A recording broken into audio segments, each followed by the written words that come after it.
start out with 4 pounds of beef and 2 cups of chana dal in a large pot with about 6 or 7 cups of water. I'm actually using a pressure cooker because I'd like to just cook it, for 45 minutes instead of several hours, like you would normally need if you used a regular pot, but whatever you're comfortable with. And I'm just going to add about 3 to 4 tablespoons of ginger and garlic paste.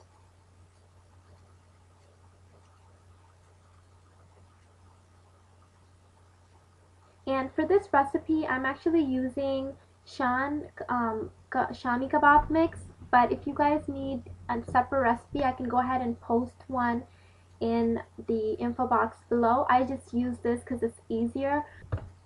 You can go ahead and use whatever is easier for you. Now I'm going to go ahead and add about half a cup of fried onions. And then go ahead and add 2 packets of Shami kebab mix. Since we're using 4 pounds, you need 2 packets. I'm just going to go ahead and mix everything together.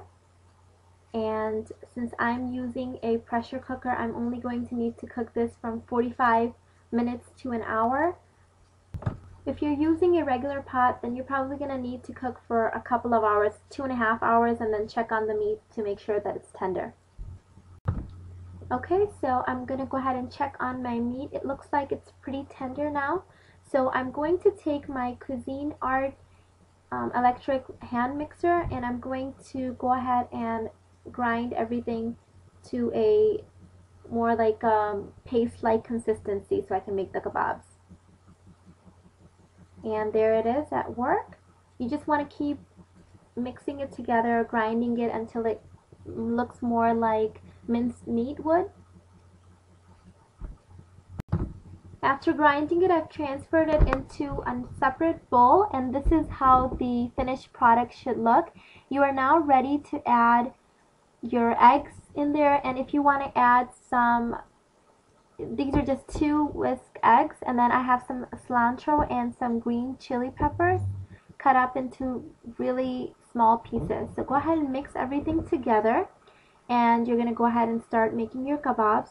Now what I like to do is make all the kebabs and then I fry them all at once instead of keeping them and then frying them as you go along. So I have, as you can see, 2 fry pans going, and I'm going to go ahead and deep fry them.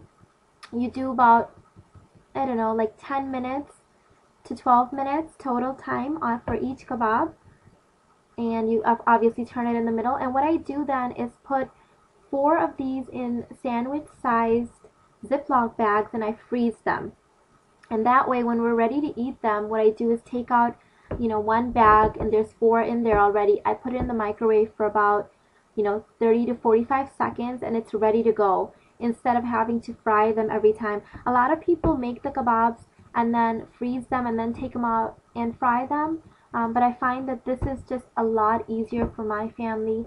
Since I have young children, it's not always easy to fry them every day or as we need them. And you can use these to serve with your evening tea. You can use them for sandwiches, for picnics, school lunches. I mean, they're just very handy to have. So 4 pounds of beef usually makes about 60 kebabs, 60 to 65 kebabs for me, and that usually lasts me about 2 months in the freezer. So they're just very handy. Go ahead and enjoy, and if you have any questions, please let me know. Thank you so much.